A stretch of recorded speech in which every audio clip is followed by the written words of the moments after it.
ಪ್ರೀತಿಯ ದ್ವಿತೀಯ PUC ವಿದ್ಯಾರ್ಥಿಗಳೆಲ್ಲರಿಗೂ ಕೂಡ ಮತ್ತೊಮ್ಮೆ ನಮ್ಮ ಯೂಟ್ಯೂಬ್ ಚಾನಲ್ಗೆ ಸ್ವಾಗತವನ್ನು ಕೋರುತ್ತಿದ್ದೇನೆ. ನಾನು ನಿಮ್ಮ Islam sir. Welcome back to my another informative video. ವಿದ್ಯಾರ್ಥಿಗಳೇ, ಈ ಒಂದು ವಿಡಿಯೋದಲ್ಲಿ ನಮ್ಮ ದ್ವಿತೀಯ PUC ಪರೀಕ್ಷೆ ಯಾವುದು ಹೇಳಿ ನೋಡೋಣ. ಯೂನಿಟ್ ಟೆಸ್ಟ್ 2 ಕಿರು ಪರೀಕ್ಷೆ, ದ್ವಿತೀಯ PUC ಮಕ್ಕಳಿಗಾಗಿ ಸಬ್ಜೆಕ್ಟು ಕನ್ನಡ ಆಗಿರುತ್ತೆ. 100% ಬರುವಂತಹ ಪ್ರಶ್ನೆಗಳನ್ನೇ ಇಲ್ಲಿ ಅಪ್ಲೋಡನ್ನು ಮಾಡಿ ಕೊಡ್ತಾ ಇದ್ದೇನೆ. ಇದೇ ಕ್ವಶನ್ ಬರುತ್ತೆ ಅಂತ ತಾವುಗಳು ಅಂದ್ಕೊಂಡ್ರೂ ಕೂಡ ಏನು ತೊಂದರೆ ಇಲ್ಲ. ಅಷ್ಟು ಇಂಪಾರ್ಟೆಂಟ್ ಆಗಿರುವಂಥ ಪ್ರಶ್ನೆಗಳನ್ನು ಇಲ್ಲಿ ಅಪ್ಲೋಡನ್ನು ಮಾಡಿ ಕೊಡ್ತಾ ಇದ್ದೇನೆ. ಆಯಿತಾ, ಬನ್ನಿ ಒಂದೊಂದಾಗಿ ಆನ್ಸರ್ಗಳನ್ನು ನಾವು ನೋಡ್ತಾ ಹೋಗೋಣ. 40 ಅಂಕದ ಪ್ರಶ್ನೆ ಪತ್ರಿಕೆ. ಕವಿ ಬೇಂದ್ರೆಯವರ ಪ್ರಕಾರ ಯಾವುದು ಮತ್ತೆ ಚಿಗುರಬಹುದು ಅಂತ ಇದೆ. ಇದಕ್ಕೆ ಸರಿಯಾದ ಉತ್ತರ ಆಪ್ಷನ್ ಬಿ ಆಗಿ ಇರುತ್ತದೆ. ಬೇಂದ್ರೆಯವರ ಪ್ರಕಾರ ಮರ ಅನ್ನುವಂಥದ್ದು ಸರಿಯಾದ ಉತ್ತರ.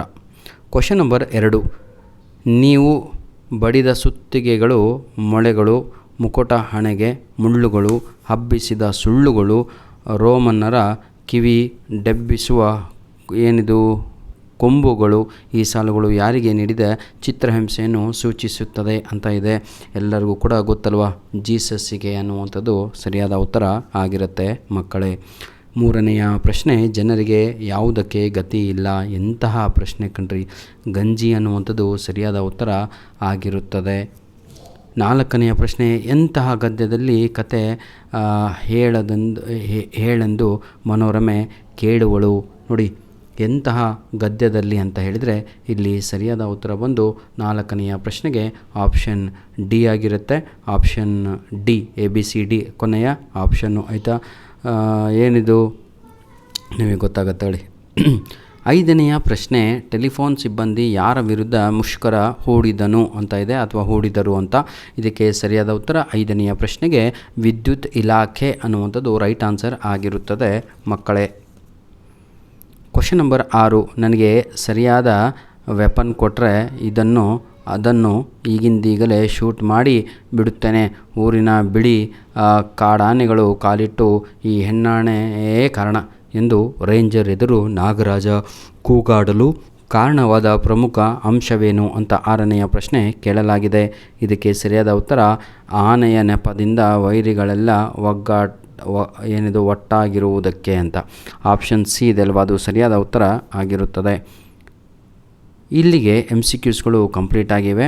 ಈ ಕೆಳಗಿನ ಬಿಟ್ಟ ಸ್ಥಳಗಳಿಗೆ ಆವರಣದಲ್ಲಿ ಕೊಟ್ಟಿರುವ ಸರಿಯಾದ ಉತ್ತರವನ್ನು ಆರಿಸಿ ಬರೆಯಿರಿ ಅಂತ ಇದೆ. ನೋಡಿ ವಿದ್ಯಾರ್ಥಿಗಳೇ, ದಣಿಗಳ ದಾಂಪತ್ಯಕ್ಕೆ ಡ್ಯಾಶ್ ಮೂಕಸಾಕ್ಷಿಯಾಗಿತ್ತು ಅಂತ ಇದೆ. 7ನೆಯ ಪ್ರಶ್ನೆಗೆ ಸರಿಯಾದ ಉತ್ತರ ಬಂದು ಬೆಳ್ಳಿ ಲೋಟ ಅಂತ ಇದೆಯಲ್ವ, ಅದು ರೈಟ್ ಆನ್ಸರ್ ಆಗಿರುತ್ತದೆ. 8ನೆಯ ಪ್ರಶ್ನೆ. ಭೂಮಿಯ ಮೇಲಿನ ಮೊದಲ ವಿಜ್ಞಾನಿ ಯಾರು? ಮಗು ಅನ್ನುವಂಥದ್ದು ಸರಿಯಾದ ಉತ್ತರ. ಹೆಂಗೆ ಸರ್ ಅಂತ ಕೇಳಿದರೆ, ಹುಟ್ಟಿನಿಂದ ಹಿಡಿದು ಆಯಿತಾ ಅದು ಮೆಚ್ಯೂರಿಟಿ ಲೆವೆಲ್ ಬರೋವರೆಗೂ ಕೂಡ ಮಗು ಏನು ಮಾಡುತ್ತೆ ಅಂದರೆ, ಅಪ್ಪ ಅದೇನು, ಅದು ಇನ್ನೇನಂತ ಕರಿಬೇಕು, ಅದ್ಯಾಕೆ ಹಿಂಗೆ, ಅದ್ಯಾಕೆ ಅಂತ ಪ್ರಶ್ನೆ ಮಾಡುತ್ತಲ್ವ, ಅದೇ ವಿಜ್ಞಾನ. ಭೂಮಿಯ ಮೇಲಿನ ಆಯಿತು ಡ್ಯಾಶ್ ಕತೆ ಹೇಳಬೇಕೆಂದು ಮನೋರಮೆ ಕೇಳಿದಳು. ರಾಮಾಶ್ವಮೇಧ ಅಂತ ಇದಲ್ವ, ಅದು ಸರಿಯಾದ ಉತ್ತರ ಆಗಿರುತ್ತದೆ. ಹೊಂದಿಸಿ ಬರೆಯಿರಿ ಮಕ್ಕಳೇ. ಬೆಳಗು ಜಾವ. ಬೆಳಗು ಜಾವ, ಇದಕ್ಕೆ ಸರಿಯಾದ ಉತ್ತರ ಹೇಳಿ ನೋಡೋಣ. ಸುನೀತಾ ಅನ್ನುವಂಥದ್ದು ರೈಟ್ ಆನ್ಸರ್ ಆಗಿರುತ್ತದೆ. ಆಯಿತಾ, ಸುನೀತಾ ಏನು ಸರ್, ಸುನೀತಾ ಎಲ್ಲೂ ಇಲ್ಲ. ಹೌದು, ಎಲ್ಲೂ ಹುಡುಕಿದ್ರು ಸಿಗಲ್ಲ. ಸುನೀತಾ 14 ಸಾಲು ಉಳ್ಳ ಪದ್ಯವನ್ನು ನಾವು ಸುನೀತಾ ಅಂತ ಕರೆಯುತ್ತೇವೆ, sonnet. Hope you understood my dear children. 2ನೆಯ ಪ್ರಶ್ನೆ. GS ಶಿವರುದ್ರಪ್ಪ, ಇದಕ್ಕೆ ಸರಿಯಾದ ಉತ್ತರ ಮುಂಬೈ ಜಾತಕ. ಶಿಲುಬೆ ಏರಿದ್ದಾನೆ, ಇದಕ್ಕೆ ಸರಿಯಾದ ಉತ್ತರ KS ನಿಸಾರ್ ಅಹಮದ್. ಬನ್ನಿ ವಿದ್ಯಾರ್ಥಿಗಳೇ, ಇಲ್ಲಿಗೆ ಪಾರ್ಟ್ A ಕಂಪ್ಲೀಟ್ ಆಯಿತು, ಹೌದಲ್ವಾ. ಈಗ ಪಾರ್ಟ್ B ಅನ್ನು ನೋಡೋದಾದರೆ ನಾವು ಪ್ರತಿಯೊಂದು ಪ್ರಶ್ನೆಗಳಿಗೆ ಯಾವುದಾದ್ರೂ ಒಂದು ಪ್ರಶ್ನೆಯನ್ನು ಬರೀರಿ ಅಂತ ಕೇಳಿದ್ದಾರೆ 2 ಅಂಕಗಳಿಗೆ. ನೋಡಿ, ಬಾನು ಮತ್ತು ಮರದ ನಿತ್ಯ ನ್ಯೂನತೆಯ ಬಗ್ಗೆ ಕವಿ ಏನು ಹೇಳಿದ್ದಾರೆ. ನೆಕ್ಸ್ಟ್, ಮುದುಕಿಯ ಯಾರನ್ನು ಏನೆಂದು ಪ್ರಶ್ನಿಸಿದಳು. ನೋಡಿ ವಿದ್ಯಾರ್ಥಿಗಳೇ, ಇದು ನಮ್ಮ ಮೇಲ್ ಐ ಡಿ. ದಯವಿಟ್ಟು ಈ ಒಂದು ಮೇಲ್ ಐ ಡಿಗೆ ನಿಮ್ಮ ಯೂನಿಟ್ ಟೆಸ್ಟ್ 2ರ ಪ್ರಶ್ನೆ ಪತ್ರಿಕೆ ಕಳಿಸುವುದನ್ನು ಮರೆಯಬೇಡಿ. all-in-one PDF 99@gmail.com. ಬನ್ನಿ ವಿದ್ಯಾರ್ಥಿಗಳೇ, ಮುಂದಿನ ಭಾಗವನ್ನು ನೋಡೋಣ. ಯಾವುದಾದ್ರೂ ಒಂದು ಪ್ರಶ್ನೆಗೆ ಉತ್ತರ ಬರೆಯಿರಿ. ಕಲಾಂ ಅವರ ಬದುಕಿನ ಮಂತ್ರ ಯಾವುದು? ಅರಮನೆಯಿಂದ ಎಂತಹ ಬಹುಮಾನ ಸಿಗಬಹುದೆಂದು ಮುದ್ದಣ್ಣ ಹೇಳಿದನು. ನೆಕ್ಸ್ಟ್ ಮತ್ತೆ 2 ಅಂಕದ ಪ್ರಶ್ನೆಗಳು. ಯಾವುದಾದ್ರೂ ಒಂದನ್ನು ಬರಿಬೇಕು. ಆನೆಯೇ ತಿಪ್ಪಣ್ಣನ ಸಾವಿಗೆ ಕಾರಣವೆಂದು ದುರ್ಗಪ್ಪ ಹೇಳಿದಾಗ ನಿರೂಪಕರ ಪ್ರತಿಕ್ರಿಯೆ ಹೇಗಿತ್ತು, ಏನು ಅಂತ ಬರಿಬೇಕು 2 ಅಂಕಗಳಿಗೆ.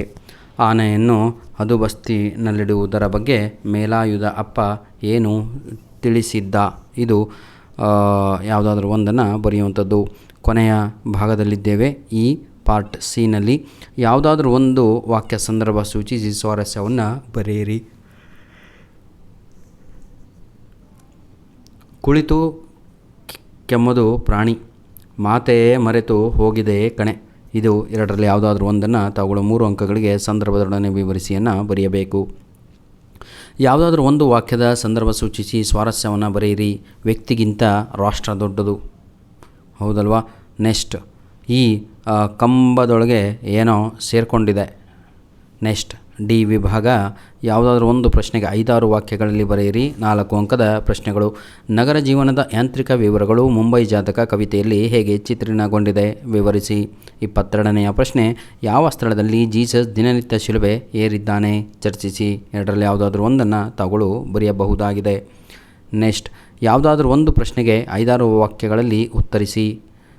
ಮುಸುರೆ ಪಾತ್ರೆಗಳು ನೀರು ಪಾಲಾದದ್ದು ಹೇಗೆ, ಅವುಗಳನ್ನು ಮೇಲೆತ್ತಲು ಮಾಡಿದ ಪ್ರಯತ್ನಗಳೇನು. 24ನೆಯ ಪ್ರಶ್ನೆ. ಡ್ರೈವರ್ ಅಬ್ಬಾಸ್ ಮತ್ತು ಕ್ಲೀನರ್ ಕೃಷ್ಣನ ಸಾವಿಗೆ ಕೃಷ್ಣೇಗೌಡನ ಆನೆ ಕಾರಣವಿದೆ ವಿವರಿಸಿ. ನೆಕ್ಸ್ಟ್ ಗ್ರಾಮರ್ ಭಾಗವನ್ನು ನೋಡೋಣ ಮಕ್ಕಳೇ. ಯಾವುದಾದ್ರೂ 2 ಸೂಚನೆಗುಣವಾಗಿ ಉತ್ತರಿಸಿ. ಕೆಳಗಿನ 2 ನುಡಿಗಟ್ಟುಗಳನ್ನು ನಿಮ್ಮ ಸ್ವಂತ ವಾಕ್ಯಗಳಲ್ಲಿ ಬಳಸಿ ಬರೆಯಿರಿ. ಗತಿಗಾಣಿಸು, ರೈಲು ಬಿಡು, ಹೊಟ್ಟೆ ಹೋರು, ರೈಲು ಬಿಡು. ನನ್ನ ಗೆಳೆಯರು ಸದಾ ರಾತ್ರಿಯ ಸಮಯದಲ್ಲಿ ರೈಲನ್ನು ಬಿಡುತ್ತಾರೆ. ನಿಮಗೀಗ ತೊಂದರೆ ಯಾವುದು 26ನೇದಲ್ವಾ, ಕಲಿಸ್ತೀನಿ ಬನ್ನಿ. ಕೆಳಗಿನ 2 ಪದಗಳ ವಿಭಕ್ತಿಗಳನ್ನು ಹೆಸರಿಸಿ. ಏನಿದು? ಬಸ್ ಸ್ಟಾಪಿನಲ್ಲಿ, ನಲ್ಲಿ, ಅಲ್ಲಿ ಅಂದರೆ ಸಪ್ತಮಿ ವಿಭಕ್ತಿ, ಮಾಮೂಲಿ ಕನ್ನಡ. ಮೊಮ್ಮಗಳನ್ನು, ಅನ್ನು ದ್ವಿತೀಯ ವಿಭಕ್ತಿ. ಏನಿದು? ಗದ್ದೆದೊಳ್, ಹಳೆಗನ್ನಡ ಇರಬೇಕಲ್ವ, ಸಪ್ತಮಿ ವಿಭಕ್ತಿ. ಆಯಿತಾ? ಫಸ್ಟ್ ಒನ್ನು ಲಾಸ್ಟ್ ಒನ್ನು ಸಪ್ತಮಿ ವಿಭಕ್ತಿ, ಮಧ್ಯದ್ದು ದ್ವಿತೀಯ ವಿಭಕ್ತಿ. ಈ ಕೆಳಗಿನ 2 ಕ್ರಿಯಾಪದಗಳ ನಿಷೇಧ ರೂಪವನ್ನು ಬರೆಯಿರಿ. ಹಾಡುವನು ಅಂತ ಇದೆ, ನಿಷೇಧ ರೂಪ ಅಂತ ಹೇಳಿದರೆ ನೋ ಅಂತ ಬರಬೇಕು. ನೋ ಅಂತ ಬರಬೇಕು ಅಂದರೆ ಇಲ್ಲಿ ಪಾಸಿಟಿವ್ನಲ್ಲಿದೆ, ಅದನ್ನು ನೆಗೆಟಿವ್ ಮಾಡಬೇಕಷ್ಟೆ. ಹಾಡನ್ನು ಅಷ್ಟೇ. ಬರುವರು, ಬರರು, ತಿಂದಳು, ತಿನ್ನಳು, ನ. ಆಯಿತಾ? ನ. ಕೆಳಗಿನ ಒಂದನ್ನು ಕುರಿತು ಪ್ರಬಂಧವನ್ನು ಬರೆಯಿರಿ. ಯಾವುದಾದ್ರೂ ಒಂದನ್ನು ಕುರಿತು ಏನೇನು ಕೊಟ್ಟಿದ್ದಾರೆ ನೋಡೋಣ. ಕೆಳಗಿನ ವಿಷಯವನ್ನು ಕುರಿತು ಪ್ರಬಂಧ ಬರೆಯಿರಿ. ಏನು? ನನ್ನ ಬಾಲ್ಯದ ಏನ್ರಿದು ಸಂಗತಿಗಳ. ಆಯಿತಾ? ಏನೋ ಆಳಿಸೋಗಿದೆ. ಧನ್ಯವಾದಗಳು. ನಿಮ್ಮ ಪ್ರೀತಿ ವಿಶ್ವಾಸ ಸದಾ ಹೀಗಿರಲಿ ಮಕ್ಕಳೇ. God bless you all.